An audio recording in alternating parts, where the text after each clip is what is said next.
It feels illegal to share this, but this is my unhinged haggling tip as a Filipina traveler. And traveling, mahilig kasi ako bumili ng mga kung ano-ano lang sa mga street market, tingin-tingin, bili ng mga souvenirs, mga damit. Siyempre, habang titingin-tingin ka ng mga bagay, pagdating mo doon, ngingiti ka muna kay seller. Hi, good afternoon.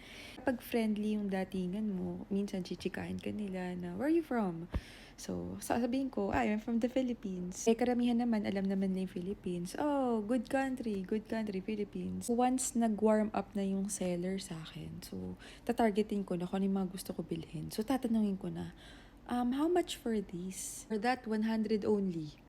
So, wag na wag kayong maniniwala sa first price. Tsaka nilalagyan lang nila ng only kasi pambola lang yun.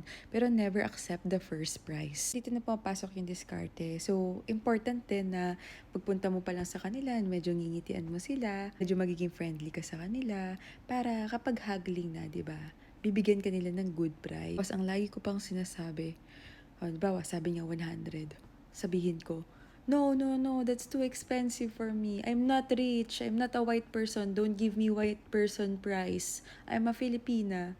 And do you know that 90% of the time, effective yun? I've done this in Jordan, Georgia, in Armenia, in Turkey, even in China and Vietnam. Masasabi ko na effective talaga siya kasi meron akong experience one time when I was in Grand Bazaar in Istanbul. Kasi sobrang taas talaga ng presyo na, di ba walang mga presyo, yung mga doon, tinda-tinda. So, kapag nagtanong ka ng presyo sa kanila, sobrang taas talaga ng ibibigay nila sa'yo doon. Tapos, meron doon, nakalimutan ko na yung price, pero let's say 100 Turkish lira.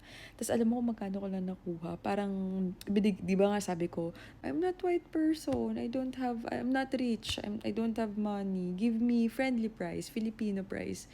Tapos parang nakuha ko siya for just 40. Di ko na alam yung exact pero ganun kalayo yung difference. Tapos parang yung binigay niya sa akin, grabe talaga, grabe. Dami ko tuloy binili. Tapos, may pumasok na foreigner inquiring for the same product. Tapos, binigyan niya, ang unang niya sinabi, 120 to you. Tapos parang diniscountan niya ko noon na parang, okay, I give to you 100. So parang, syempre, di lang ako nagsalita. Syempre, di ba, ayoko naman yung business ni kuya.